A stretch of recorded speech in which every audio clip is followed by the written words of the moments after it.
Bueno, ya parece que tenemos el permiso, que podemos empezar, quiero decir. Bueno, buenas tardes. Gracias por haber aceptado todos nuestra invitación. Queremos decir primero que este acto se debe al 10º aniversario del Semanario Serbio, que es una página que ha ido poco a poco, que nadie esperaba que iba a aguantar tanto, pero bueno, primeros 10 años hemos cumplido. Entonces, la idea era organizar un acto donde se trataría, claro, algún tema de los tantos de la antigua Yugoslavia, y como el tema que vamos a tratar hoy es uno de los crímenes más graves cometidos en este conflicto armado, en esta guerra civil, y también a la vez es un hecho, quizás el hecho mediáticamente más tratado, más presente en los medios. El mero hecho de organizar un acto así ya puede provocar ciertas controversias. Entonces, quiero decir un par de cosas para que esto quede claro. Esto no es un acto negacionista. Nosotros no negamos el crimen cometido por algunos que llevaban uniformes del ejército serbio, y nosotros nos solidarizamos con todas las víctimas, independientemente de su religión, de su ideología política o de su nacionalidad. Pero también nos reservamos el derecho a examinar el trasfondo de este horrendo crimen. También nos reservamos el derecho de definir con más precisión su magnitud, y también nos reservamos el derecho de hablar sobre las víctimas serbias, que aunque no menos numerosas que las víctimas musulmanas, han sido durante todos esos 17, 18 años prácticamente ignoradas. De ellos simplemente no se habla. No es ninguna misión mesiánica, es simple nuestra obligación civil. No somos ningún partido político, no defendemos ninguna ideas ni posturas políticas, simplemente somos un grupo de ciudadanos que a través de sus actividades paralelas hemos coincidido en este punto y queremos exponer nuestros puntos de vista sobre este problema. Tengo gran suerte de poder contar aquí con 3 grandes amigos que han venido de 3 puntos del planeta, que han aceptado mi invitación a venir a Madrid desinteresadamente a participar en este acto. Todos ellos son realmente grandes conocedores del problema, y estoy segurísimo que sus intervenciones van a ser más que fructíferas y más que clarificadoras. El crimen cometido en Srebrenica y su posterior tratamiento mediático y jurídico tiene, bajo mi punto de vista personal, muchas lagunas. Todas o muchas de ellas han sido tratadas, yo creo que de manera bastante decente, en este libro que se titula Srebrenica, Ciudad de Dios, pero hay solamente uno, que intentaré en 2 minutos explicarles, que a mí desde siempre me llamó mucho la atención. El único condenado por haber participado en los crímenes en Srebrenica es un señor que es un mercenario. Ha participado en esta misma guerra civil en los 3 bandos, en el ejército bosnio musulmán, en el ejército croata y en el ejército serbio. Ha sido detenido en Serbia después de la guerra en el año 96 como fruto de una pelea tabernera. Enseguida ha pedido que le extraditen a La Haya, como dijo que tenía que confesar un crimen muy grave que ha cometido. Acto seguido fue extraditado. Allí reconoció de haber participado en una matanza de 1.200 prisioneros de guerra musulmanes, que toda esta matanza se llevó a cabo en un espacio de menos de 5 horas, que él mismo con su mano había matado entre 70 y 100 personas y que había tenido 7 cómplices. El Tribunal de La Haya nunca en 14 años ha reclamado estos 7 cómplices, ni tan siquiera como testigos. Digo 14 años porque 14 años después aparece un excelente libro de un analista búlgaro que desmonta toda esta historieta, y en un espacio de muy pocas semanas todos han sido arrestados, todos menos uno. Entonces quiere decir que todo el rato han sido bajo el control, pero no hubo interés político para que se les juzgue. Entonces, este señor que ha confesado de haber matado entre 70 y 100 personas ha sido condenado a 10 años de cárcel, que acto seguido han sido reducidos a 5 años para pasar en la cárcel algo más de 3 años, a cambio de dar una declaración de haber participado en este crimen. Todos los demás condenados han sido condenados por pertenecer a la cadena de mando del ejército o por pertenecer a algo que se llama empresa criminal conjunta, que aquí tenemos 2 abogados que nos lo explicarán. Entonces, este señor se llama Dražen Erdemović. A mí este capítulo del libro realmente me llamó siempre mucho la atención. Y ahora os dejo con estos excelentes invitados y grandes amigos. Los voy a presentar. Primero hablará Eduardo Luis Aguirre, nuestro amigo de la lejana Pampa, vamos, geográficamente lejana Pampa, que es un hombre con un currículo académico realmente muy digno, y ahora lo voy a decir en un par de frases para que sepan que tengo amigos de mucha categoría, ¿no?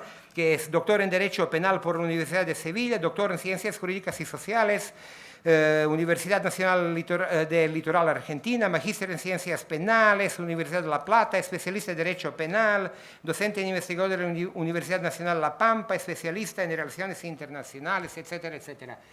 Segundo hablará otro abogado, Stefan Karganović, abogado evidentemente de origen serbio, pero estadounidense, que es presidente de la ONG Srebrenica Historical Project, Proyecto Histórico Srebrenica, con sede en La Haya, Holanda, que también ha sido miembro o colaborador de varios equipos de defensa de varios acusados ante La Haya. Y el último, no sé ni cómo presentarle ya, un gran amigo que lleva muchos años sin verle, que muchos años lleva sin pasar por Madrid, que no sé ni si hace falta decir, que se llama Michel Colón, un periodista independiente, un investigador independiente, un escritor independiente. Insisto tanto en independiente porque no recibe subvenciones de nadie para su trabajo y es no voy a decir el único, pero una de las pocas personas que yo conozco que aún así sigue viviendo de su trabajo, de sus textos, de sus conferencias, y es hoy en día un hecho realmente digno de mencionar y de reconocer. Tiene página web michelcolon.info, que todos conocemos, que se actualiza constantemente, lamentablemente no tanto en español como nos gustaría, pero bueno, esto también llegará. Y bueno, con esto termino y paso la palabra a Eduardo, que empezará esta conferencia de verdad. Gracias por vuestra atención y vuestra numerosa asistencia ha confirmado que ha merecido la pena organizar algo así. Muchas gracias.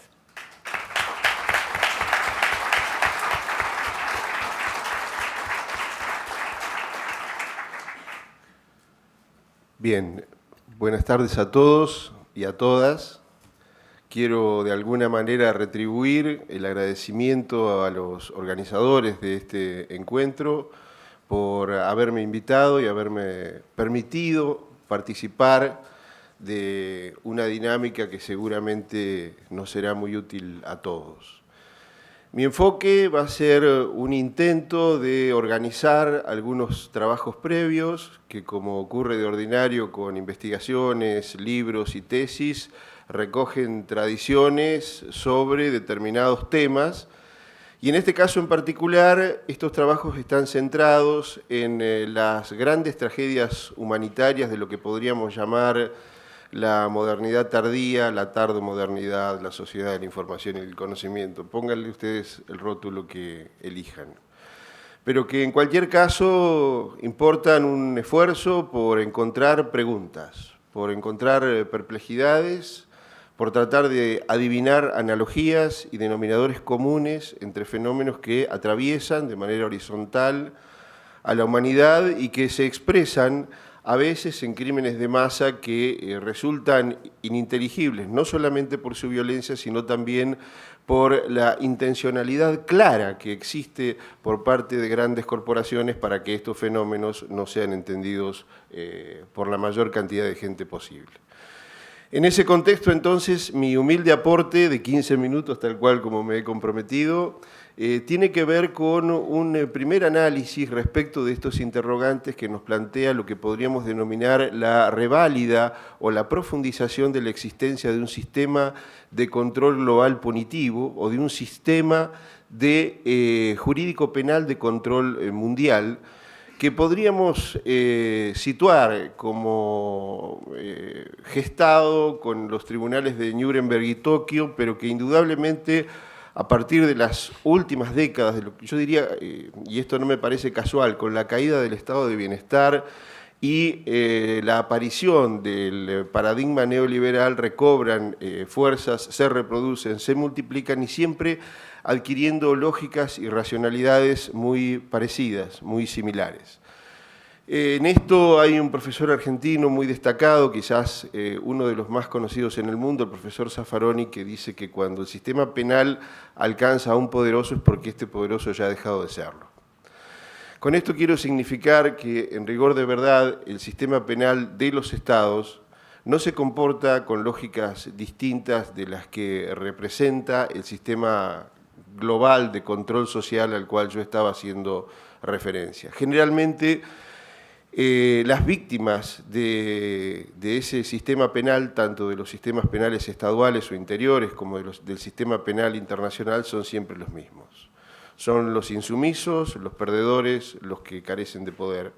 Y este sesgamiento que importa en la práctica una crisis de credibilidad y más aún una crisis de legitimidad de los grandes tribunales internacionales, me parece que tiene que ser motivo de análisis porque es evidente la forma absolutamente sesgada como han estado actuando en estos últimos años particularmente. Yo decía hace unos instantes que los sistemas penales internos siempre siguen esta lógica de criminalizar a los más vulnerables.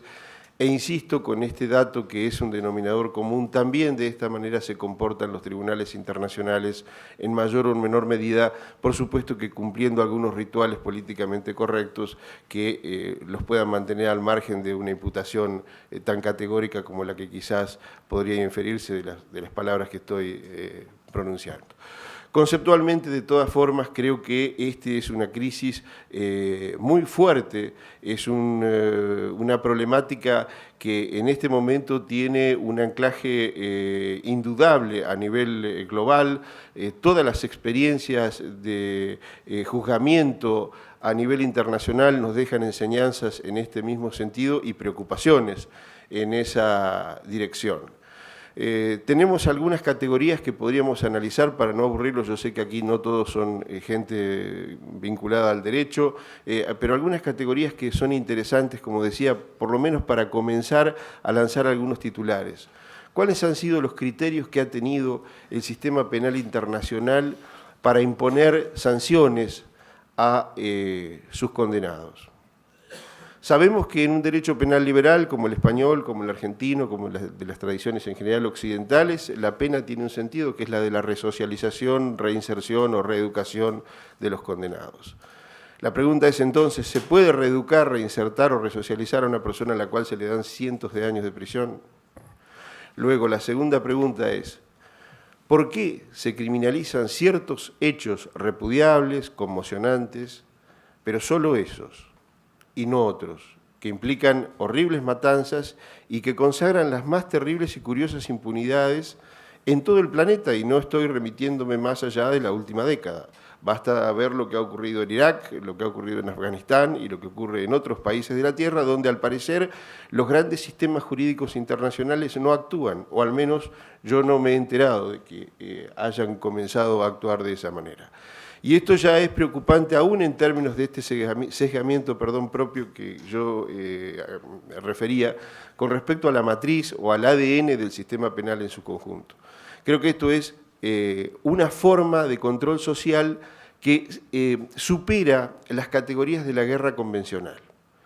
Los sistemas jurídicos, políticos internacionales, de alguna forma lo que están haciendo, según mi humilde perspectiva, es arbitrar lo que podríamos denominar o guerras de baja intensidad u operaciones policiales de altísima intensidad. Pero en cualquiera de los dos casos, esas intervenciones, ese tipo de intervenciones que ahora encima son curiosamente denominadas humanitarias, tienen la connotación evidente de recargar todo el poder punitivo de estos sistemas respecto de solamente algunos de los sectores implicados en los conflictos. Conflictos que, por supuesto, son absolutamente sensibles, en muchos casos tremendamente reprochables, y creo que negar la existencia, la profundidad y la gravedad de estos conflictos sería algo realmente impensable e inconcebible a esta altura de la historia. Yo vengo de un país que ha hecho una experiencia inversa. La Argentina creo que es el único país en el mundo que ha decidido enjuiciar, mejor dicho, perseguir, enjuiciar y condenar a los responsables de graves delitos contra la humanidad durante la última dictadura cívico-militar.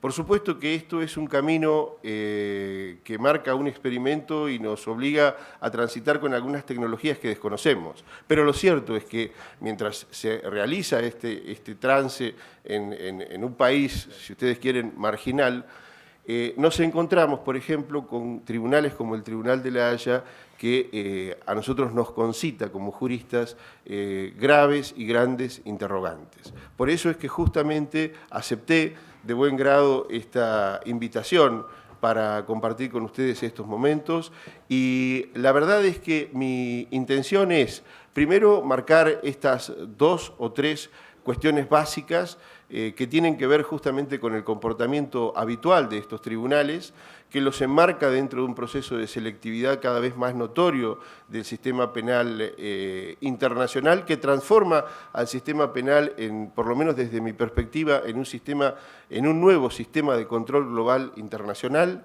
a través del derecho penal, que generalmente lo hace invocando grandes categorías de valores con los cuales es difícil no estar de acuerdo, como la libertad, la democracia, la convivencia pacífica, el humanitarismo, etcétera, etcétera, pero que en la práctica terminan desdibujando esas categorizaciones cuando o se irrumpe con un pesado silencio y una impunidad intolerable respecto de grandes crímenes que, insisto, asolaron y afectan a la humanidad en su conjunto, o lo que es peor todavía, inciden y gravitan para que solo una parte de las que entablan los graves conflictos que vive la humanidad sea la que en definitiva es perseguida por esos tribunales. Sabemos que esta es una lucha que no es fácil, sobre todo para quienes somos hombres de derecho, y que en realidad lo que hacemos son observaciones críticas, académicas, respecto del funcionamiento de un tribunal con las características que tienen estos tribunales internacionales. Pero estas características que acabo de enumerar son características que nos preocupan a muchos más de los que podríamos en una primera etapa suponer. Hay mucha gente que está mirando críticamente el funcionamiento de este sistema internacional y tratando de bregar por un mejoramiento y por una reversión de estas lógicas y de estas racionalidades tan fuertemente dirigidas como las que advertimos hasta ahora. Lamentablemente no tenemos todavía resultados concretos, no en vano algunos realizan también algunas, yo diría, algunas apuestas en favor de tribunales de opinión a la luz de los resultados magros que en términos de justicia global se obtiene de los tribunales formales internacionales. Y yo creo que uno de los principales problemas de estos tribunales radica justamente en la imposibilidad de resultar independientes, lo cual debería ser una connotación básica, fundacional de cada uno. Esto es, la influencia directa o indirecta que los países más poderosos de la Tierra tienen en el sponsoreo y en el financiamiento de muchos de estos tribunales, indudablemente termina incidiendo también en la independencia y en el resultado de los mismos a lo largo de estos años de historia. Voy a cumplir con la palabra empeñada, son mis 15 minutos. Muchas gracias.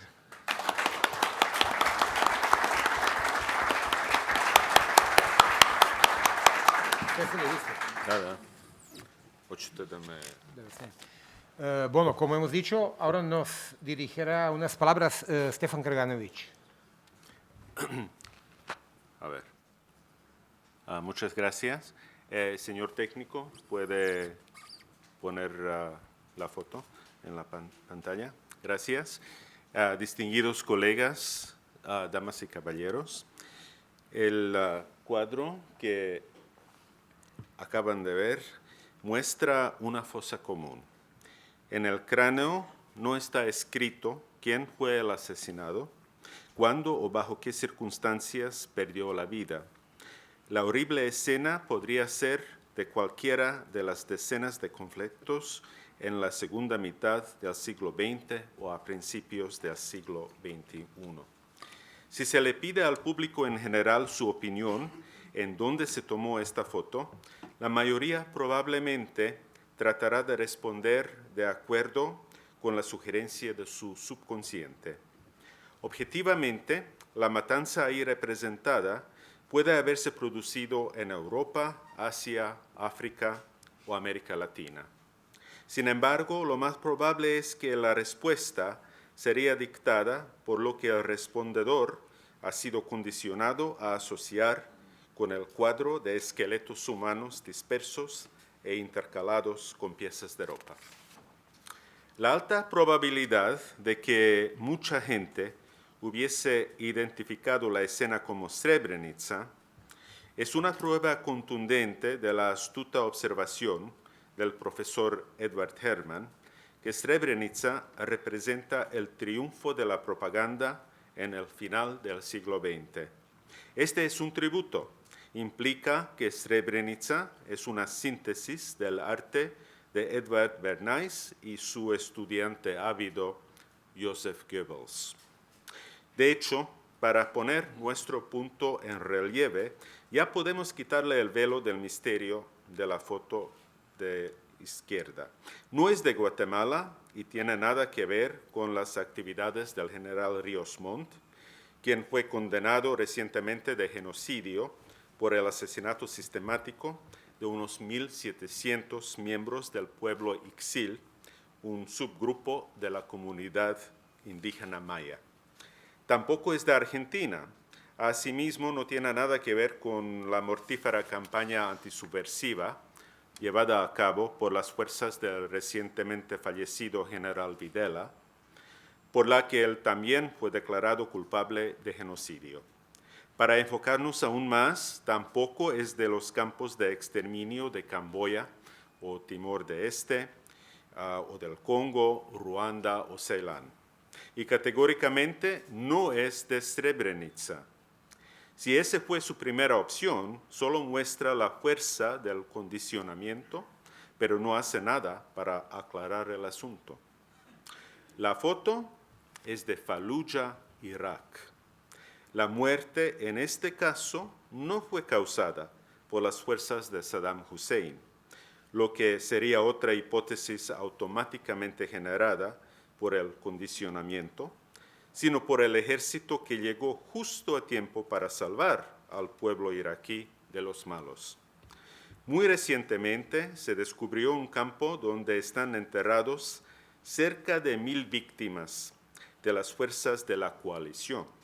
La carnicería se produjo en el curso de la operación militar de la coalición contra la población de Fallujah y sucedió después de que 4 contratistas de la ocupación extranjera fueron linchados por la gente local.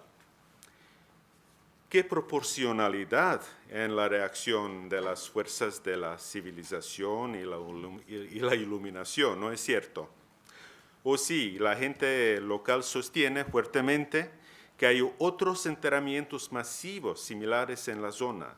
La razón probable de que ustedes no se hubiesen imaginado que el origen de la imagen era de Irak es que la asociación entre el Irak o Fallujah en concreto y el genocidio nunca le fue sugerida. La teoría de la relatividad de Einstein es susceptible a disputar libremente. A todo el mundo se le permite criticar la Biblia y hasta cierto punto incluso el Sagrado Corán. Solamente Srebrenica es fuera del alcance del pensamiento crítico. Cualquier impertinente pregunta sobre este tema es condenado como la herejía más atroz. Nosotros hemos elegido ignorar esa prohibición. Nuestro objetivo no es cuestionar la importancia de las víctimas musulmanas de Srebrenica, sino solo de señalar los muchos detalles cuestionables en la narrativa oficial sobre el asunto. Además, en Srebrenica hubo víctimas serbias también, quienes son injustamente omitidos de la narrativa sacralizada. Nuestra opinión es que el sufrimiento inmerecido de todas las personas es igualmente importante y merece atención. El sufrimiento de las víctimas de un bando no debe ser puesto aparte y exagerado. Los seres humanos pertenecientes a otros grupos no deberían ser demonizados ni su sufrimiento denigrado sistemáticamente. Y todo eso al servicio de un propósito banal, la adquisición de beneficio político.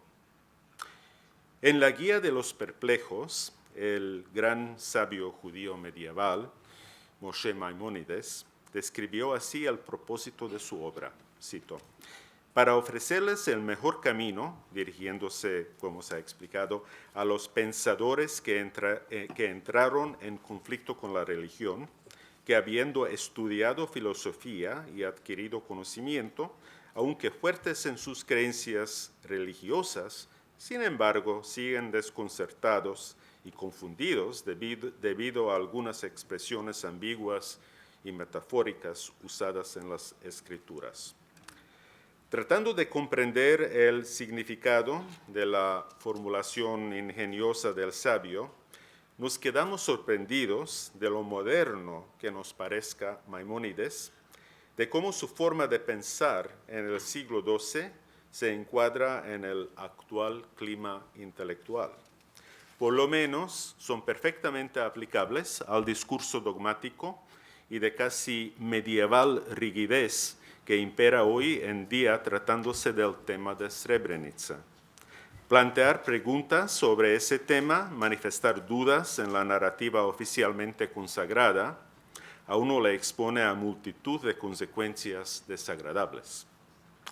Estas consecuencias son similares en lo fundamental a las condenas que en la época de Maimónides fueron sometidas todos quienes se sospechaban de estar en desacuerdo con la religión. Siguiendo los paralelos, se podría ir más allá. El culto de Srebrenica tiene también sus escrituras sagradas, siendo ellas los veredictos del Tribunal de la Haya. Dispone también de sus directivas doctrinales, emitidas por instituciones políticas eminentes, y claro está, muy vivamente interesadas en la verdad histórica y la iluminación moral, así como el Parlamento Europeo. Y no solo eso, como en la época de Maimónides, todavía hay quienes han estudiado filosofía y son dotados de conocimiento, como él decía, pero siempre quedan perplejos, pareciéndoles infundada la doctrina impartida por esas autoridades. Nuestro propósito es de elaborar algunas de las razones más importantes para esa confusión y perplejidad. A mis colegas les dejo exponer los demás aspectos de la cuestión de Srebrenica, una tarea con que ellos, creo, cumplen de manera exemplar. Voy a llamar su atención sobre un aspecto del problema que constantemente está señalando la prominente analista y antiglobalista, la doctora Diana Johnston. Ella lo llama el uso político de Srebrenica. Una década y media después del evento, la cosa que hay que reconocer retrospectivamente es la enorme importancia adquirida por la narrativa de Srebrenica en las grandes maniobras en el campo de la política mundial. Sin Srebrenica, probablemente no habría nacido la doctrina R2P o guerra humanitaria, que se está convirtiendo cada vez más en la razón de ser de la OTAN y la justificación preeminente para la destrucción de estados soberanos. Un ejemplo, en preparación o al menos amenazando con la intervención militar en Siria, el ministro de Relaciones Exteriores turco, Davutoglu, recientemente acusó al gobierno del presidente Assad de haber causado movimientos forzados de la población, destacando similitudes, cito, con la estrategia de limpieza étnica de los años 90 en Srebrenica y el este de Bosnia, realizada con el propósito de lograr un territorio serbio sin bosnios. Otro ejemplo. Según el embajador de los Estados Unidos en Croacia, Peter Goldbright, el uso de Srebrenica para otros fines se inició casi enseguida, inmediatamente después de la captura de la enclave de Srebrenica en julio de 1995. Cito, la Operación Tormenta, refiriéndose al ataque croata contra el territorio controlado por la minoría serbia, también protegido bajo garantías de la ONU, no hubiera sido posible a menos que Srebrenica preparase el terreno moral y psicológicamente. De una manera simplista, pero en general cierta, así es como el comentarista del diario británico The Daily Telegraph en Bruselas, Bruno Waterfield, describe las condiciones que dieron a luz la intervención humanitaria. Cito, cerca de 8.000 hombres y niños entre los musulmanes fueron asesinados. El fracaso de la comunidad internacional para prevenir el genocidio traumatizó las potencias europeas y occidentales e instó al mundo a recurrir a la nueva doctrina de intervencionismo liberal. Punto. Por lo visto, la doctrina ha dado grandes recompensas. Agresión contra Yugoslavia instigada por el falso genocidio de Kosovo, causada directamente por la montada masacre de la aldea de Račak y acompañada por el refrán de Srebrenica, los ataques armados que han dejado a cientos de miles de muertos en Irak y Afganistán, la destrucción de Libia y en la actualidad un intento de aplicar el mismo escenario devastador en Siria. La hasta hace poco secretaria de Estado de los Estados Unidos, Hillary Clinton, expresó su profunda satisfacción por los resultados. Cito, hemos evitado una nueva Srebrenica en Libia, declaró ella. Desafortunadamente, casi cada una de esas Srebrenicas supuestamente impedidas llegó a alto costo para la población rescatada.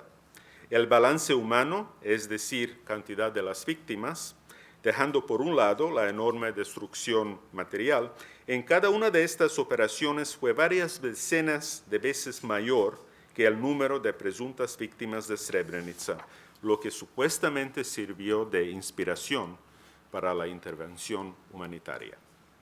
Ahora bien, vamos a ver más precisamente cómo el nuevo principio intervencionista funciona en práctica. El punto de vista de la señora Clinton, que hemos citado un poco antes, fue compartido por el expresidente francés Nicolas Sarkozy en un discurso ante el Consejo Europeo de Bruselas. Cito, si la coalición no había actuado, en muy poco tiempo se habría masacrado a la población de Benghazi. Tuve la oportunidad de hablar de Srebrenica, donde 8.000 personas fueron asesinadas en 1995. En circunstancias que ustedes saben. La comunidad internacional no tomó las medidas adecuadas para evitar esta masacre. Imagínense si no hubiéramos intervenido lo que habría pasado en Benghazi. Estamos allí para poner en marcha un principio histórico, la protección de la población libia. Así que no hay duda de que la resolución del Consejo de Seguridad de la ONU número 1973, autorizando las operaciones militares en Libia, se aprobó bajo la impresión intimidante producida por la narrativa de Srebrenica, inculcando un profundo sentimiento de culpa. Cito, la votación fue también un momento crucial para las Naciones Unidas, de 192 miembros, y estaba siendo vigilado de cerca como una prueba crucial de su capacidad para emprender acciones colectivas para evitar atrocidades contra la población civil.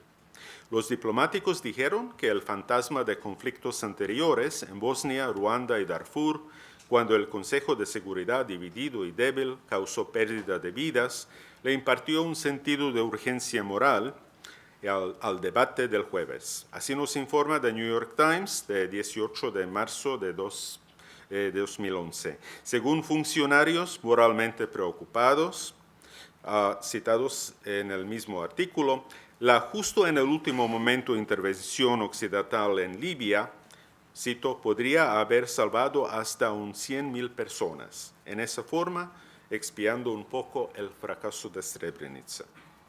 Los libios pueden realmente felicitarse con una suerte extraordinaria, ¿no lo creen? El vínculo ineludible entre Srebrenica y cualquier crisis en cualquier parte del mundo que pueda ofrecer la más mínima justificación para la intervención occidental puede encontrarse ahora en los lugares más inesperados. Un ejemplo de ello es la declaración hecha por el ex portavoz de la ONU en Sri Lanka, Gordon Weiss, comentando un episodio de la guerra civil en este país, en el sentido de que incluso el remoto país de Sri Lanka no evadió su momento de Srebrenica. Dirigiéndose al Parlamento de Bosnia durante una visita a la región, el secretario general de la ONU, Ban Ki-moon, confirmó que los acontecimientos de Srebrenica ayudaron a producir una nueva determinación internacional para la justicia, la responsabilidad de proteger a los civiles. A continuación, según informa la agencia Reuters de 25 de julio de 2012, explicó en términos muy claros la relación entre esto y ciertos eventos contemporáneos.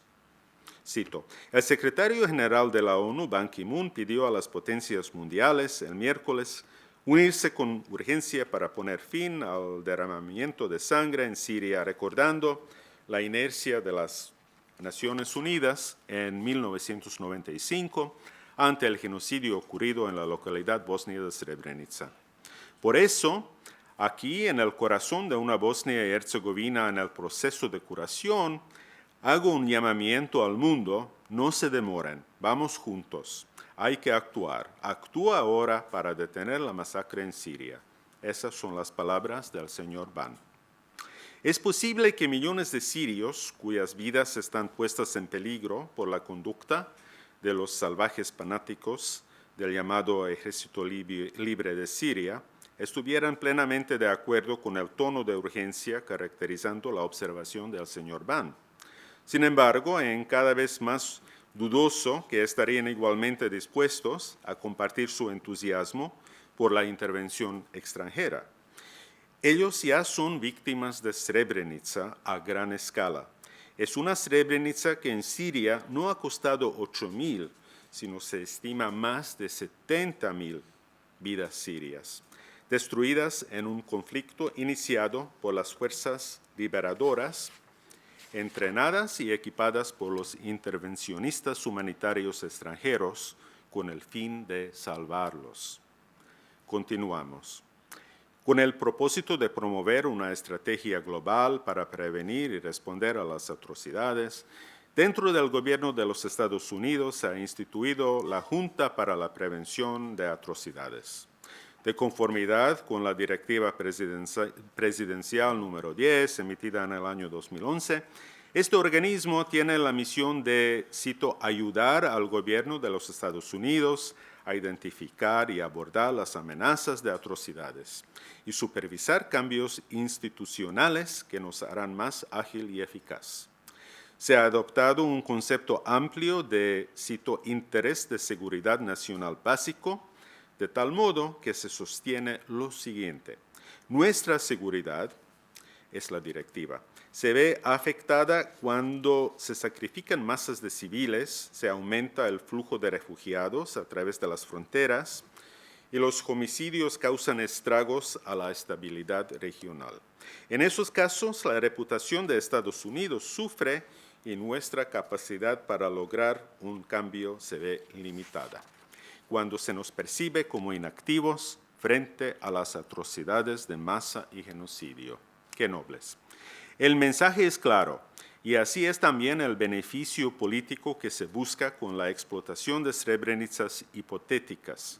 Matanzas convertidas por medio de Srebrenica en un lema popular ahora se utilizan como pretexto para la intervención militar en casi cualquier lugar del mundo, con objetivos últimos reales que no tienen nada que ver con las declaraciones piadosas de interés humanitario.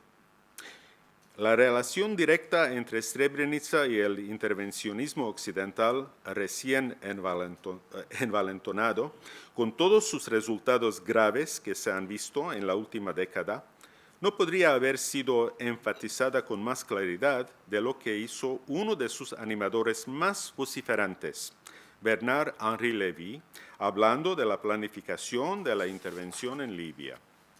Esas son sus palabras. Lo que es mucho más interesante es que nosotros cuatro tuvimos la misma razón para ser convencidos, es decir, de la necesidad por intervenir en Libia, refiriéndose a los 3 jefes de Estado o ministros y yo. ¿Qué era esta idéntica razón? Era Bosnia, la contraseña secreta, el pacto de silencio que nos une a los tres héroes no libios de la película, Sarkozy, Cameron y Clinton, es la consigna nunca más Srebrenica. En resumen, mucho más que la verdad histórica o la integridad de un procedimiento judicial está en juego en la insistencia rigurosa que la narrativa artificial de Srebrenica debe mantenerse intacta e inmune a la crítica a toda costa. Parece tener sus usos políticos bien definidos y cada vez que estos propósitos mayores son en conflicto con la situación fáctica, esta última debe ceder. Por algún tiempo, así parece, tendremos que hacer frente a Srebrenica concebida como una mentira oficial del Estado platónico posmoderno. La evidencia es decididamente en contra de la tesis de que en su forma contemporánea esta mentira es benigna, ya sea en la intención o en sus efectos, pero como hemos visto, los hechos son irrelevantes. Desde 1995, Srebrenica se ha invocado varias veces para dar rienda suelta a la violencia a escala mundial y con consecuencias letales superando en muchos múltiplos hasta la estimación más inflada de sus víctimas originales. Muchas gracias.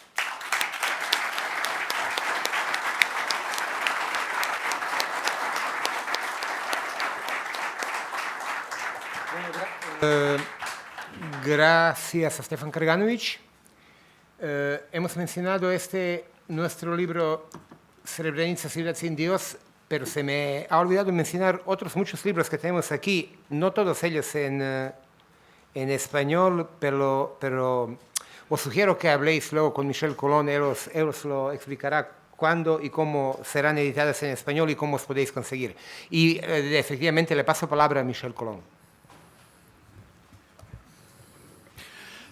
Gracias, Alexander, para esta invitación muy agradable. Y por favor, disculpe para mis errores en castellano. En los años 60 y 70 fuimos millones en la calle progresivamente contra la guerra de Vietnam.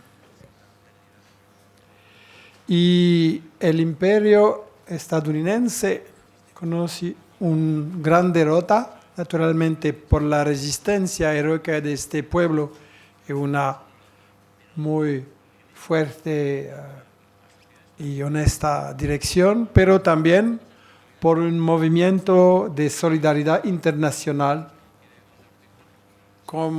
y que tuvo como efecto que sí, Nixon fue forzado a negociar. Ahora, en la calle, ningún para demostrar contra la guerra. Y también en la izquierda mucha gente que demuestran para la guerra. O no en la calle, pero en las universidades, en los periódicos, en los debates y también en medios presupuestamente alternativos, presupuestamente en rebelión contra el sistema y que ahora van a apoyar las guerras del sistema. ¿Cómo entender eso? Y el caso de Srebrenica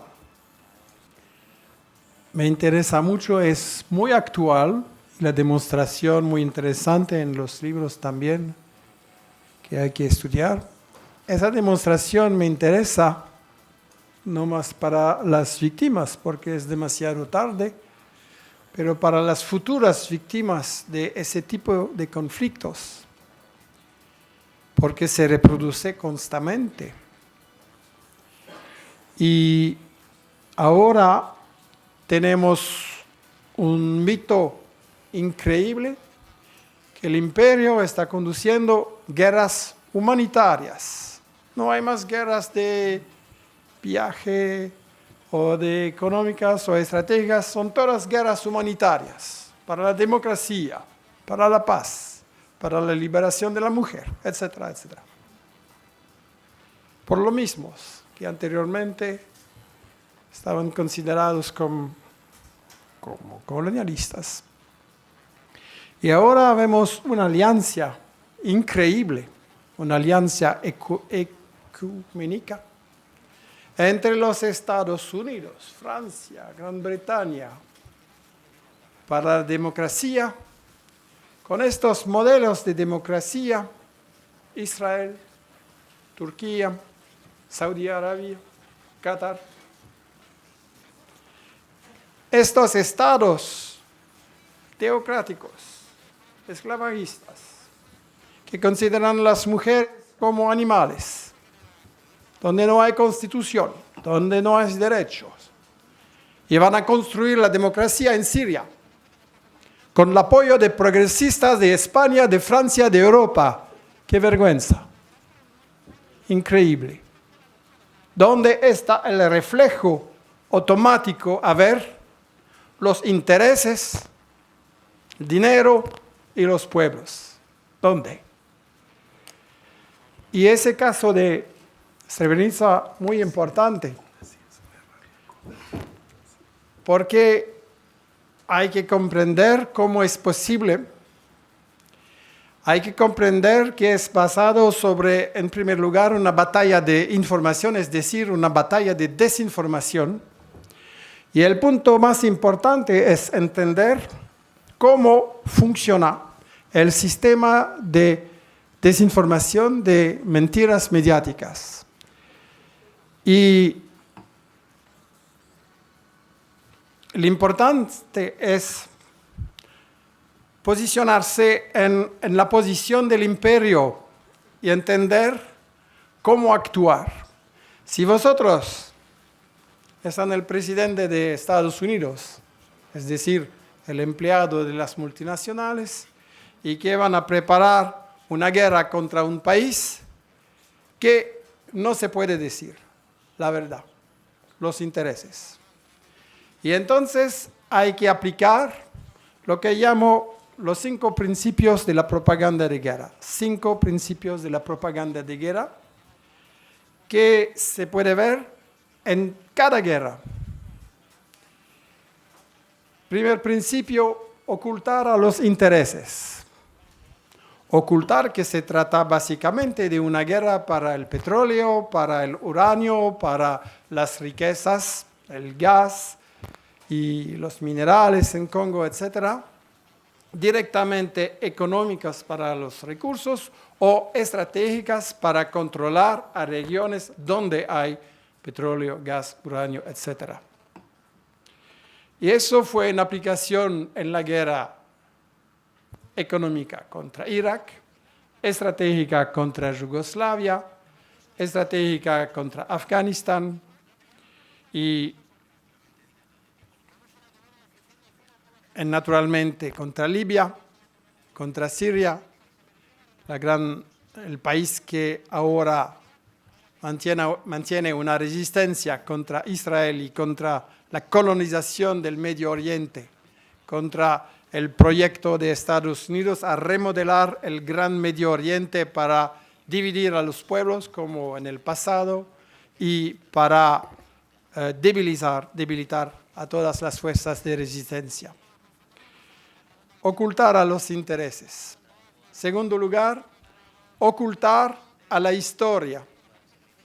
Es decir, ocultar lo que ha ocurrido, lo que ha realizado el colonialismo en esas regiones para dividir a los pueblos y para impedir que haya una estabilidad, una unión, que haya una cooperación regional. Y eso fue el caso en Irak, ocultando a la opinión que en realidad Kuwait fue separado de Irak por los colonialistas británicos para debilitar a Irak y para controlar la región y después el petróleo. Ocultar que en Irlanda, por ejemplo, no se trata de una guerra de religión, pero de una colonización económica del capitalismo británico para tener una gran reserva agrícola, para tener una capacidad a alimentar los obreros en las fábricas de Gran Bretaña a un precio muy barato.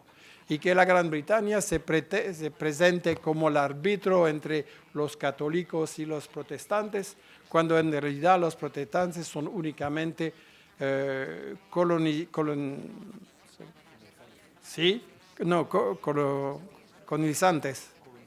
Sí, disculpe. Introducidos para Gran Bretaña. Y hay muchos ejemplos.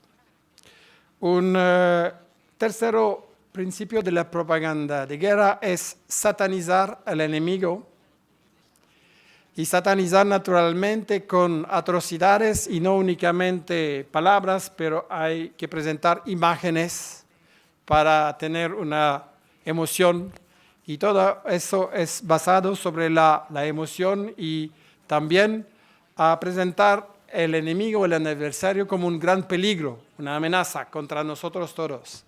Hay que la gente tiene miedo y entonces vamos a proteger el pueblo. Satanizar, y eso se ve con las armas de destrucción masiva de Saddam, o Saddam aliado con Al-Qaeda, o bla, bla, bla. Hay que ver también en Afganistán, donde los talibanes ofrecen a entregar Bin Laden a la justicia internacional y Bush no acepta. Y la satanización naturalmente es también en relación con la angelización del bueno lado, es decir, que nosotros somos las víctimas o protegiendo a las víctimas siempre. Israel, por ejemplo, es un estado colonial de apartheid, el último estado colonial de la historia, pero está siempre presentado en los medios de comunicación como la víctima que se defiende contra una agresión.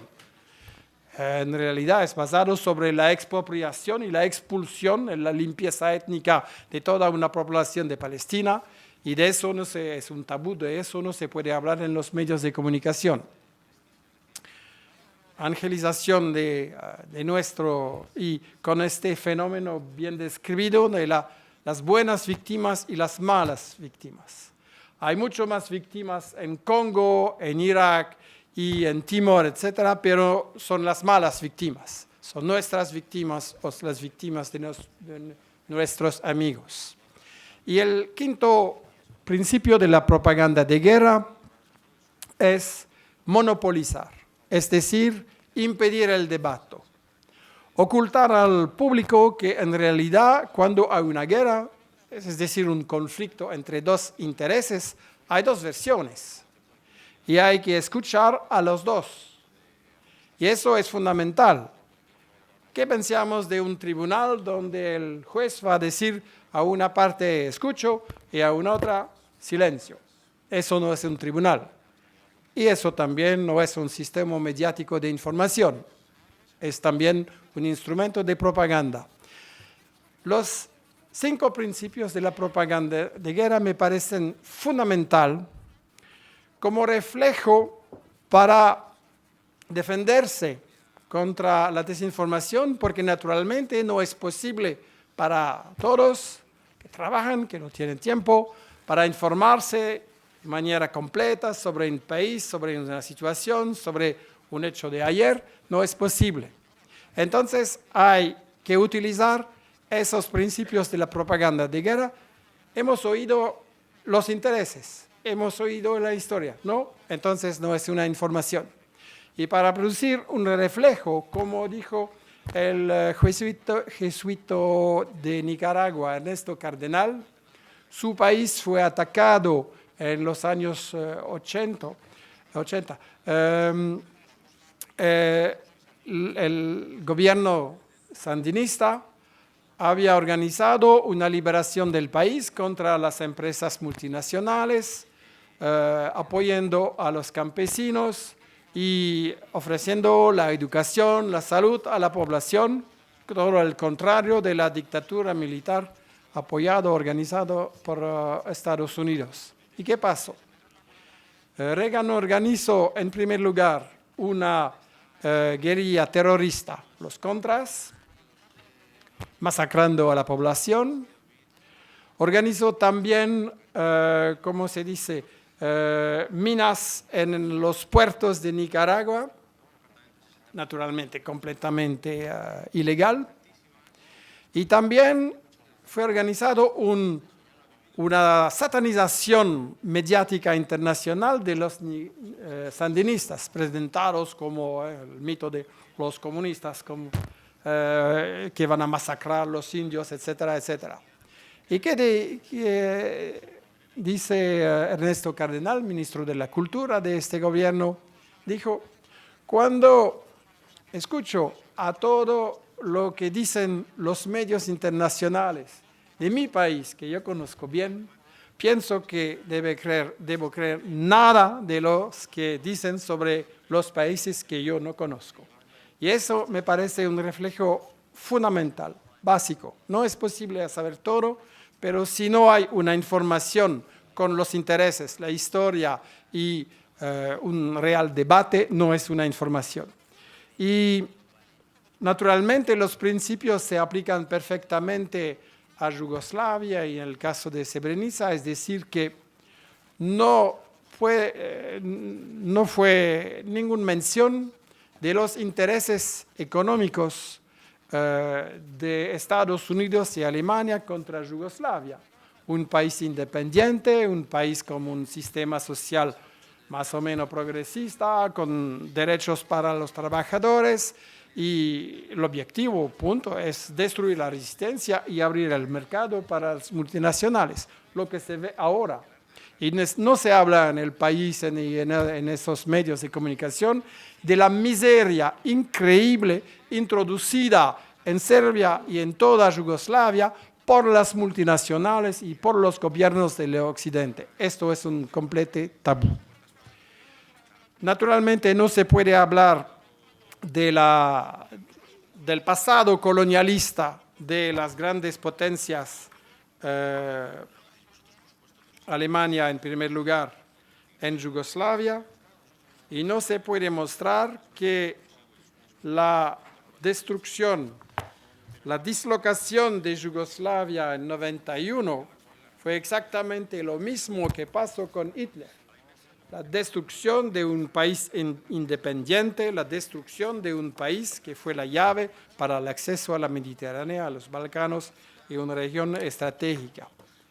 También se han hablado sobre la satanización y la angelización. Es de verdad que un crimen fue cometido por algunas fuerzas serbas en Srebrenica. No se puede hablar de lo que ocurrió anteriormente, es decir, los crímenes de Nasser Orić y de esas milicias que han terrorizado a la población con consecuencias. De eso no se puede hablar. Y naturalmente hay un monopolio total de la información y del debate sobre esto, de esa manera que esos libros son más o menos clandestinos y de distribución lamentablemente muy limitada. 5 principios que se aplican en todos los casos y naturalmente la última pregunta es ¿cómo hacer? ¿Qué podemos hacer? Si es para lamentar únicamente, esa reunión no es útil. Entonces, yo pienso que no hay que desesperar, pienso que realmente es posible actuar y particularmente ahora con Internet, porque ofrece posibilidades de contestación, ofrece posibilidades de respuesta. Y Alexandra ha mencionado nuestra experiencia con la página web michelcolon.info, que es lamentablemente ahora en francés y hay algunos artículos traducidos al español y al inglés. Tenemos proyectos para reempezar la difusión de un boletín en español también y en árabe, porque pienso que es muy importante romper los muros de información. No hay una comunicación entre América Latina, el mundo árabe, África Negra, es una catástrofe. Porque los que decimos aquí en el norte sobre el imperio somos una minoría, pero en el sur hay una mayoría que piensa, es evidente naturalmente, sabemos que los colonialistas son siempre colonialistas y que no hay guerra humanitaria. Y vemos la miseria que está en África ahora, que estaba en América Latina antes Chávez, antes Evo Morales y otros. Y eso naturalmente es el punto central. No se puede ser un Chávez en el Medio Oriente, porque en ese caso el dinero del petróleo va a ser utilizado para los pobres. ¡Qué escándalo! El dinero del petróleo va a ser útil para la salud, para la educación, para un futuro para los jóvenes. ¡Qué escándalo! El dinero del petróleo es naturalmente, o por Dios, no sé, destinado a los ricos, para que van a ser más ricos. Y que cómo van a utilizar esa riqueza, no saben. Es un otro problema. Entonces, hay que circular ese tipo de información y que son necesarios Chávez y Evo Morales en el mundo árabe. Que no hay torres de 800.000 metros para hoteles de lujo, donde tú puedes ir para una noche, no hay problema, es únicamente 20.000 euros una noche, ¿ok? Y ese tipo de realización absurda con el dinero del petróleo, en contraste con las realizaciones de Chávez, de Evo Morales, con el dinero del petróleo y del gas, que hay salud, que hay educación, que hay más y más trabajo para todos. Y naturalmente ese es el gran peligro para las multinacionales, que las riquezas van a ser utilizadas, los recursos van a ser utilizados de manera útil para la humanidad y no para 1% de ricos. Bien, eso es nuestra tarea de contrainformación y estamos ahora organizando una página web con un boletín semanal en francés que conoce una gran influencia, más de 10.000 visitores cada día y tiene un gran potencial de desarrollo. Nuestro problema es únicamente económico, es decir, que no tenemos ningún apoyo, únicamente la venta de los libros y de las películas. Y ahora estamos empezando una campaña de sponsoring progresista, que hay muchos miembros que puedan apoyar con 5 o 10 euros cada mes para, en realidad, la venta de los libros da la posibilidad a emplear 2 jóvenes periodistas que trabajan conmigo. Naturalmente hay muchos proyectos en diversos idiomas y para desarrollar el dinero es el problema número 1, como en todas formas de información alternativa, no son los únicos. Pero también no se trata únicamente de dinero.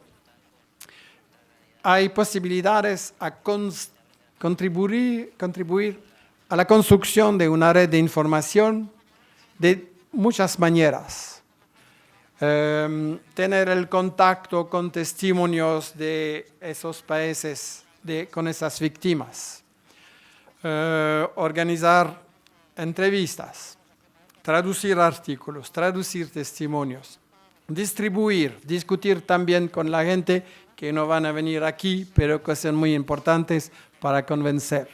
Y muchas formas sobre lo que podemos hablar después también.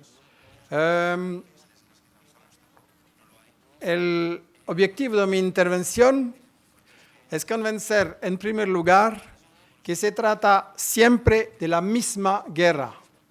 Son siempre los mismos intereses, las mismas mentiras mediáticas y también las mismas víctimas.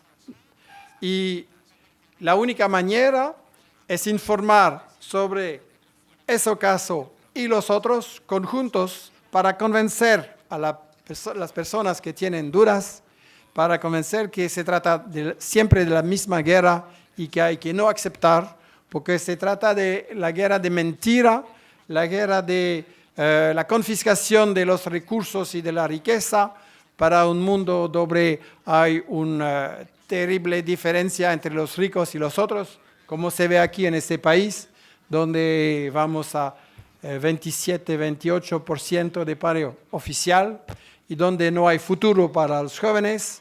¿Y por qué? Porque los recursos están confiscados. Y también es una batalla de información. Arribando aquí a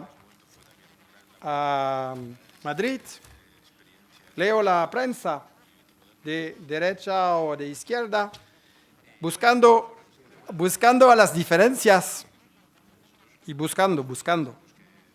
Por ejemplo, tenemos eso y eso. Derecho, izquierda, bien. Y leyendo un poquito la arrestación de este islamista muy fanático, actuó movido por el radicalismo religioso. ¿Qué explicación? Claro. Y en el otro, el P, se radicalizó en prisión y durante algunos viajes a Pakistán y Afganistán se hizo fanático en casa. Fanático en casa. ¿Qué pasó en Pakistán y Afganistán? Porque ese periódico no puede explicar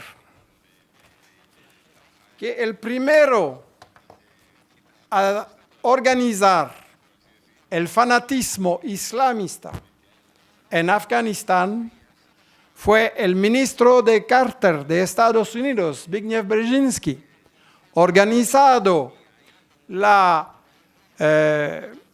diseminación de Bin Laden y de los islamistas para organizar una guerra civil en Afganistán, una operación de la CIA, y que Brzezinski no tiene vergüenza de eso, piensa que es una acción fantástica, que también los Estados Unidos han utilizado islamistas en Bosnia, en Kosovo, en Chechenia, en Caucaso y ahora en América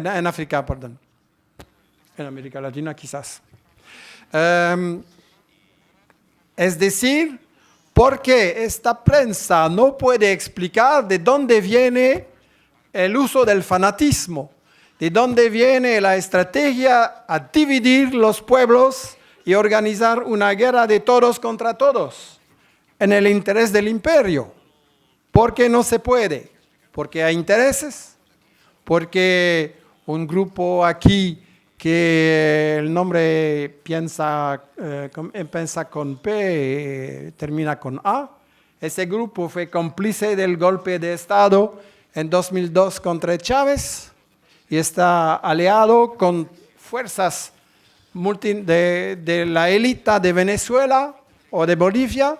Y entonces se trata de una guerra de información, de una guerra de intereses. Y por esa razón, es muy importante, y eso va a ser mi conclusión, es muy importante que no vamos únicamente a lamentar, pero a interrogar cómo podemos hacer mañana para empezar una contraataque, una guerra de real información contra la guerra, contra las injusticias, es decir, aplicar esta palabra, todos somos periodistas. Muchas gracias.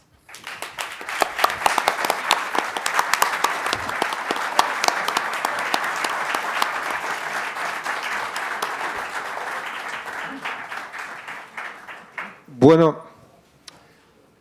aquí hay. Ya podemos, si alguien está animado, si se anima alguien a preguntar algo, pues ya podría ser buen momento. Perdón, tengo allí uno primero que ha preguntado, pero luego vuelvo.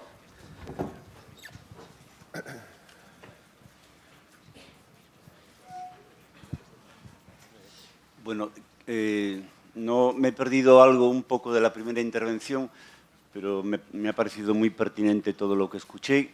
Yo creo que desde la guerra de Vietnam el poder occidental decidió que el periodismo, la información, debía de ser no un arma empotrada en los cuerpos de ejército, sino los misiles de más largo alcance, porque son los que deben mantener a la población, digamos, apretada detrás de las tropas, y más o menos se consigue esto. El caso de Srebrenica es un ejemplo, pero hay, como han citado ustedes, 100. El último quizás es Siria y el bloqueo informativo que hay en torno a eso. La prensa y los tribunales de justicia es, en cierto modo, una expresión superestructural de una hegemonía casi total en buena parte de lo que llamamos Occidente. Hay además una motivación, digamos, psicológica en este efecto, digamos, lavativo de la prensa. A todos nos va a regular, a mí también, pero comprobando una y otra vez el horror ajeno, comprobando una y otra vez la maldad ajena, teniendo enemigos claramente marcados y satanizados, parece que mi vida se hace un poco más angélica. Entonces, esta labor de ocultación, satanización y angelización es clave también a nivel psicológico. Mi pregunta es, sencillamente, ¿qué tipo de fuerzas populares, políticas, podemos encontrar a través de esta labor que decía Colón de convertirnos todos en medio periodistas? ¿Qué tipo de potencias podemos encontrar para que esta atmósfera de pesadilla uniforme no sea tan uniforme y tan verdaderamente siniestra? Gracias.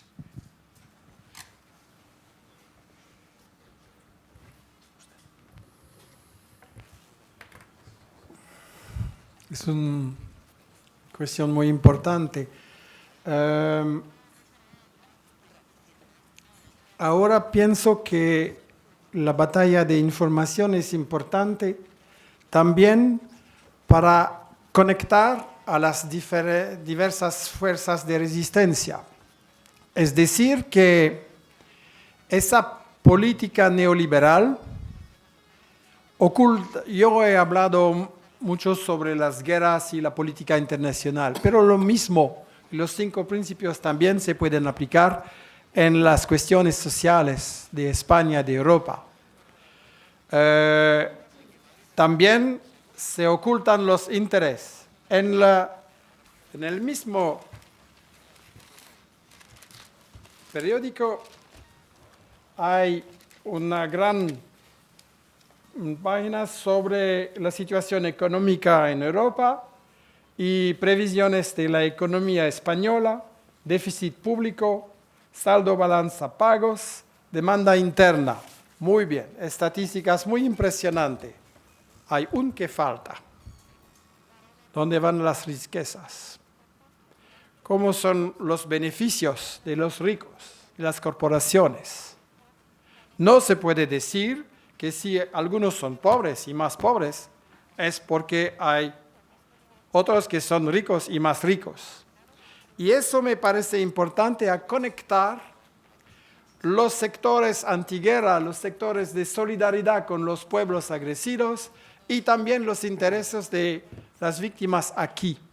Porque naturalmente hay un reflejo de la gente aquí que tienen problemas y problemas bien, Yugoslavia, Irak, sí, lo siento, pero no puedo hacer nada y tengo muchos problemas aquí. Y en realidad, los problemas son los mismos.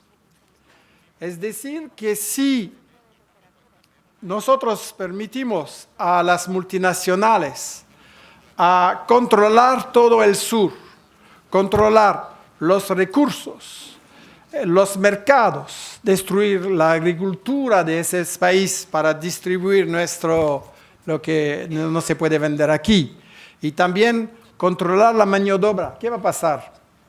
La gente que en África o en Medio Oriente no puede trabajar, van a venir aquí en Europa, donde se van a comentar sobre, se dice en francés, les profiteurs. El que gana la utilidad.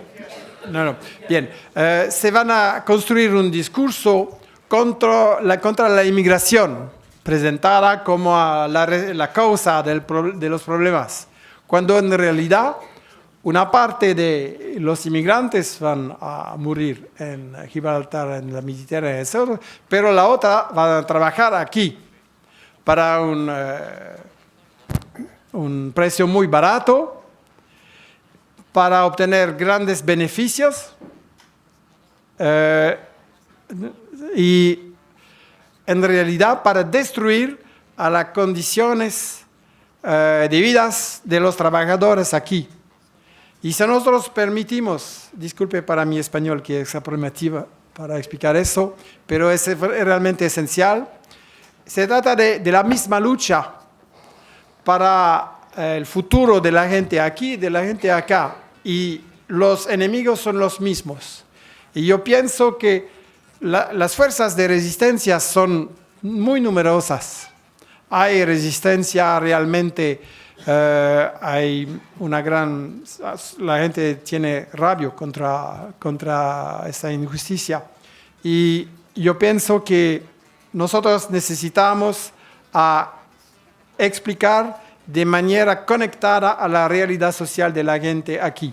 No sé si es una buena contestación. Tenemos aquí otra pregunta.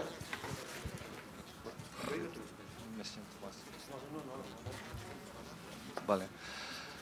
Disculpa, mi castellano es mi quinta idioma, pero quiero presentarme. Soy doctor Zlatan Burzic. Vengo de la Embajada de Bosnia y Herzegovina, soy ministro consejero. Y quiero deciros lo que hemos escuchado hoy son las opiniones, y unas de las opiniones son verdaderamente escandalosas, pero las opiniones son frases baratas y todo el mundo las tiene. Lo que importa es que el genocidio, lo que los serbios cometieron en Bosnia, en Srebrenica, es un hecho reconocido por el Corte Internacional de Justicia.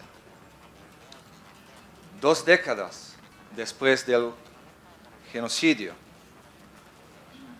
estas personas lo niegan y siguen luchando por la causa de Slobodan Milošević y los criminales de la guerra, que tiene solo un único fin, con el fin para cambiar los hechos de la historia. Yo ruego la pregunta, por favor. Yo solamente ruego la pregunta. Yo ruego la pregunta, nada más. Estamos aquí para discutir, para cambiar las opiniones, de verdad. Yo ruego la pregunta, por favor. Pero puede dejarme... Pues ya le he dejado 5 minutos. Continúa. Vale. Continúa.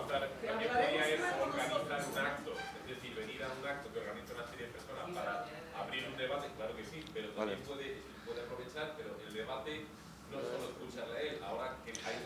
Vale, y voy a llegar a...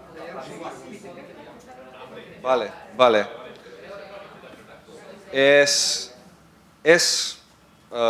Y tengo una pregunta, y eso es una preámbula a mi pregunta, que es muy clara. Y eso es lo que hemos escuchado hoy, es lo que hace la gente sin conciencia y moral. Y eso no me extraña. Mi pregunta es, ¿cómo es posible que negadores del genocidio han obtenido un espacio exclusivo en el centro de un... Esto habla de la naturaleza democrática de esta sociedad. Ya está, por favor, pregunta. Es mi pregunta.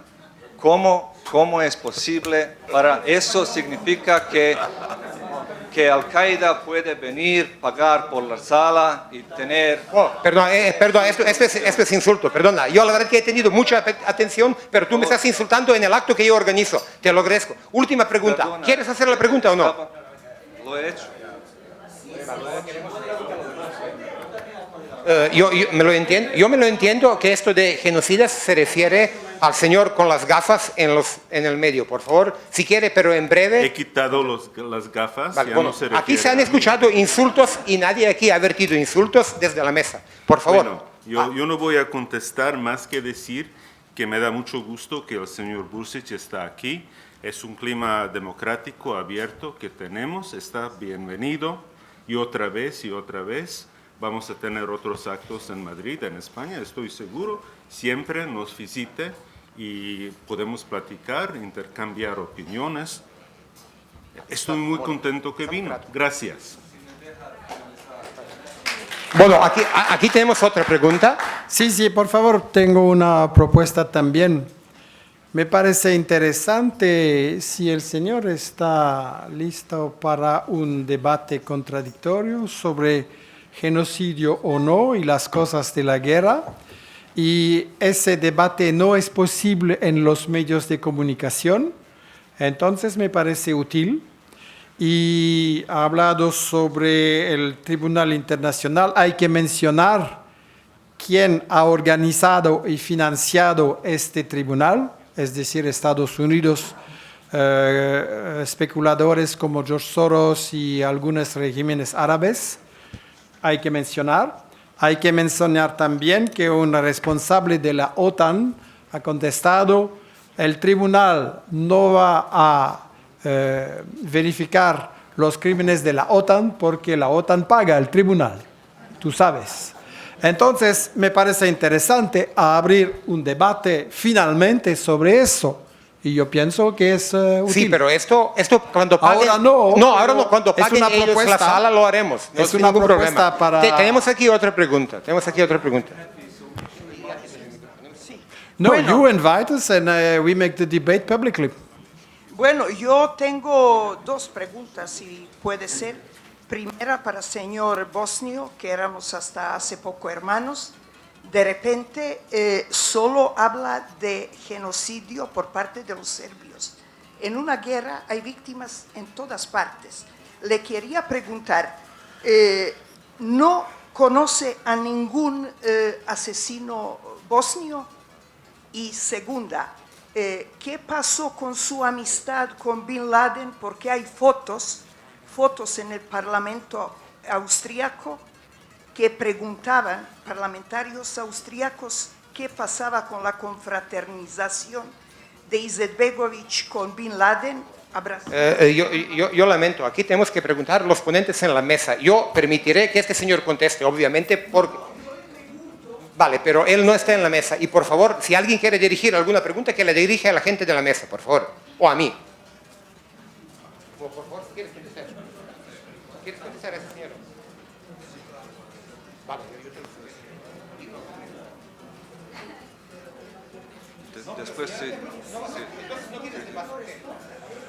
Pero no reclamabas el debate. Hay otras personas aquí Vale, que quieren hablar. Por favor. Vale.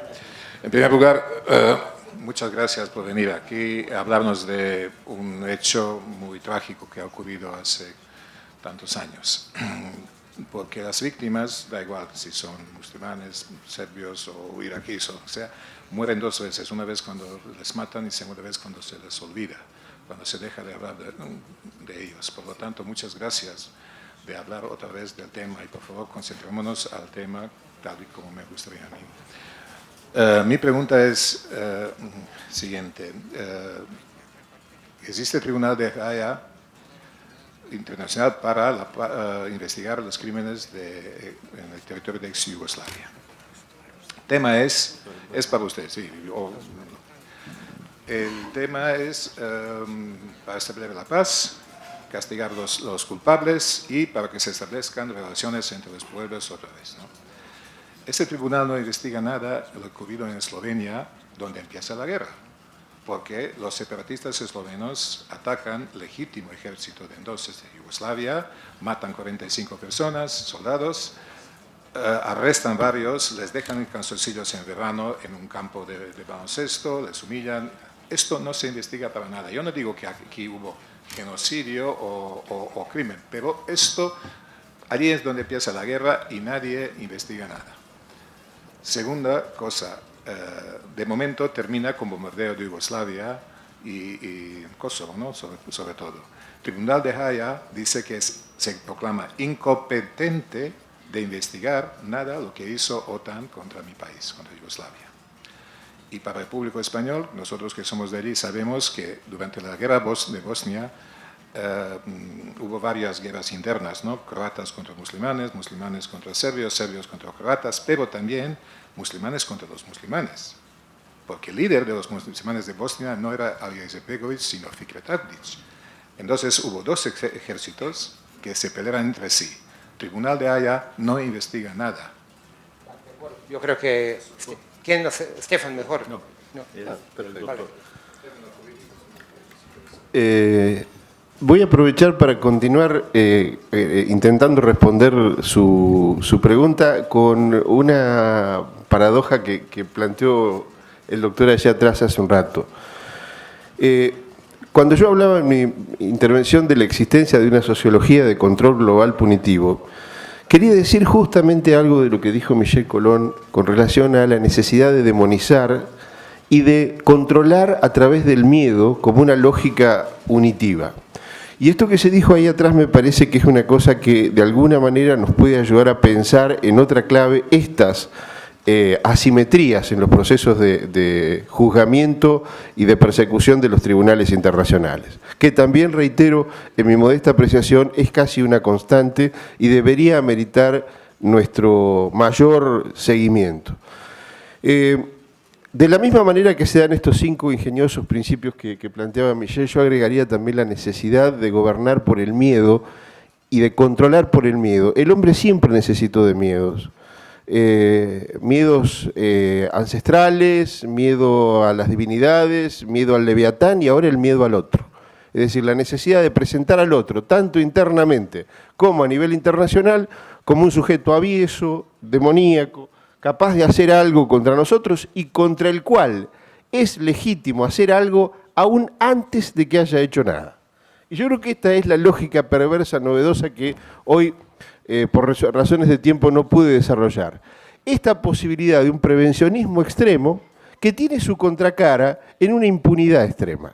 Es decir, es posible atacar a un país por las dudas de que tenga armas químicas, pero también es perfectamente posible que como consecuencia de un conflicto donde se dirimen intereses, y como bien también decía Colón, es lógico escuchar en una igualdad de condiciones a ambas partes, se escuche a una sola, o lo que es peor todavía, se persiga solamente a alguna de los victimarios y se trate de entender los intereses o de contemplar los intereses de solamente una parte de las víctimas.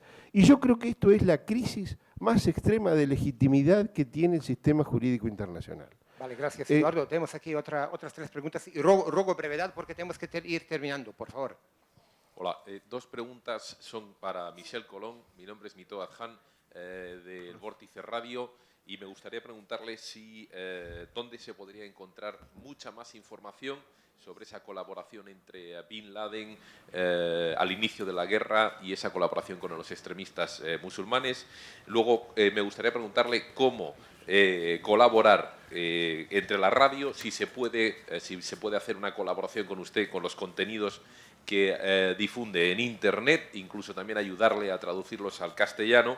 Y me gustaría luego preguntarle a los 2 letrados, en un momento dado ¿no sería una jugada maestra poder llevar justamente a aquellos que financian, es decir, Bush, Cheney, etcétera, ante el Tribunal de la Haya? ¿No se está intentando ahora? Muchas gracias. Ruego brevedad, porque hay muchas preguntas que la gente quiere hacer. Por favor, muy brevemente. Muy breve. Muy brevemente, no puedo contestar de manera amplia.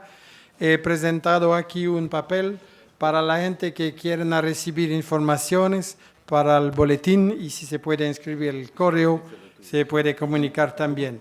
La información sobre Brzezinski, Bin Laden y Afganistán, y también sobre el papel de la CIA en el tráfico de la droga y el crecimiento de la droga en Afganistán, está aquí, en este libro, La estrategia del caos, imperialismo e islam. Son entrevistas con Mohamed Hassan sobre todos los países del arco musulmán, y hay una historia de la intervención secreta de Estados Unidos en Afganistán y en muchos países también. Bueno, siguiente. Ruego brevedad. Vamos a ver. Una pregunta, pero antes una cuestión previa que me parece escandalosa. Aquí se ha dicho que cómo era posible que en este lugar se permitiera este acto. Es decir, subrepticiamente se ha dicho que por qué no seríamos detenidos de aquí de manos de la policía. Eso no se puede consentir en un país democrático. ¿Vale? Vamos con la pregunta. A Michel Colons. Tiene que tener alguna explicación el comportamiento de la izquierda para no entender, lo estoy diciendo con palabras muy suaves, no entender lo que está ocurriendo desde la guerra de Yugoslavia hasta la actualidad de lo que pasa en Siria. O sea, ¿qué explicación le das a ese comportamiento de cierta izquierda de asumir, en última instancia, una especie de complicidad con el imperialismo? Vale, gracias. Es imposible en 2 minutos, pero es muy importante. En realidad se trata del tema de mi futuro libro. Pienso que hay diversos factores. Un factor de capitulación ideológica, porque es más fácil ir con el imperio que contra, y la resistencia no es fácil por razones económicas y psicológicas. También hay un otro factor, y debemos ver que el imperio aprende cosas y cosas de sus derrotas. Conoció una derrota en Vietnam, no fue una gran victoria en Irak, y los Estados Unidos aprenden de sus problemas y desarrollan estrategias para controlar la opinión, lo que he mostrado en la organización de la desinformación, pero también hay un sistema de corrupción, es decir, que hay mecanismos para comprar a intelectuales y, por ejemplo, un personaje como George Soros, que es un hombre de los hombres más ricos del mundo, un especulador crapuloso, y que se presenta como un filántropo que organiza Human Rights Watch, Internal Crisis Group, en muchos grupos, y que también ha desarrollado Open Society, que están desarrollando he calls that new young leaders, líderes jóvenes. Es decir, que está comprando la futura élite de esos países. Lo visto en Belgrado, lo visto en Zagreb, ocurre también en Venezuela, en Bielorrusia, en Rusia, en China, en diversos países. Se compra a intelectuales, realmente. Y naturalmente no estoy hablando de todos, pero hay. No se puede mantener naivos, se dice, inocentes en esa situación. Disculpe. Gracias, Michel. Buenas tardes a todos. Bueno, una pequeña apreciación solo. Debido a lo controvertido del título de esta conferencia, como ha dicho usted al inicio, señor Alexander, no entiendo el enfado de la sala por la opinión que ha tenido aquí el señor Burzic. Lo segundo, ustedes han hablado de manipulación mediática. En cuanto a Srebrenica, hemos visto una foto que podía responder a diferentes escenarios. Yo, periodista que ejerce en España, he estado el pasado 11 de julio en Srebrenica, reviviendo el aniversario 17 años después de la masacre o del genocidio. Me llamo Esma Kuchukalic y soy periodista del canal internacional, Córdoba Internacional. Bueno, lo siguiente que quiero decir es que Sí, voy a preguntar. En mi reportaje, aparte de las tumbas, he visto morgues repletas de más de 3.000 sacos llenos de huesos que están siendo cotejados, y aparte del dolor y las lágrimas de las familias que son testimonio de ese genocidio, he visto como ese mismo municipio, Srebrenica, 17 años después, sus conciudadanos, sus vecinos serbios estaban festejando una fiesta en honor a sus santos y asando cochinillos, impidiendo en muchísimos casos la llegada de autobuses de las delegaciones internacionales a ese aniversario. Lo que quiero preguntarle, como periodista que he grabado todo ese material, ¿qué tipo de contrapropaganda o contrapoder mediático debo realizar, como usted ha indicado, señor Michel? ¿Para cuál? No entendió. No entendió cuál periódico. Correo Internacional. ¿Pero cuál es la pregunta? Y la pregunta es precisamente... ¿Qué tipo de contrapoder debo yo realizar como profesional al indicar usted que Srebrenica es una gran manipulación mediática? Pienso que es muy difícil a trabajar dentro del sistema mediático, porque pienso que hay diversas formas de filtración, de censura, como le explicó Noam Chomsky y Edward Herman en la fabricación del consentimiento, gracias. Es decir, que hay la propiedad de los medios de comunicación con grandes empresarios como Murdoch, Bertelsmann, Lagardère, Berlusconi, y vosotros conocen los nombres aquí. La publicidad también, las relaciones directas entre los poderes económicos, políticos y mediáticos al nivel arriba, y también la ideología dominante que influencia a todos los periodistas, nosotros incluidos. Yo pienso que no está permitido dentro del sistema a informar completamente la población. Un humorista francés, Coluche, declarado: no se puede decir la verdad en la televisión, hay demasiado gente que miran. Y realmente la verdad es peligrosa para los intereses. Entonces, yo estoy apoyando a todos los periodistas honestos que trabajan dentro del sistema, pero pienso que la real solución es fuera del sistema, de informar de manera completamente independiente a través de Internet, sin la censura del dinero y sin la censura del poder político y mediático en general. Hay que ver, como se explica en mis libros sobre Chávez y sobre Israel, los vínculos, las relaciones entre las multinacionales, los hombres políticos del pasado y los dirigentes de los medios. Es una vinculación increíble, tú sabes. Un documental. Sí, bueno, yo creo que hablando de documentales se me olvidó mencionar un excelente documental noruego que se llama Srebrenica, ciudad traicionada, que han participado autores noruegos que prácticamente todos los que intervienen en el documental son musulmanes de Srebrenica y de la zona de Srebrenica. Serbios prácticamente no aparecen en este documental y sin embargo el documental La ciudad traicionada ha sido muy mal vista. ¿Por qué? Porque desde un tercer país que prácticamente no tiene ningún interés en la zona se ha hecho una obra más o menos objetiva. Entonces, hablando de documentales, yo también recomiendo Ciudad Traicionada de Olaf Lund. Bueno, aquí tenemos otra pregunta.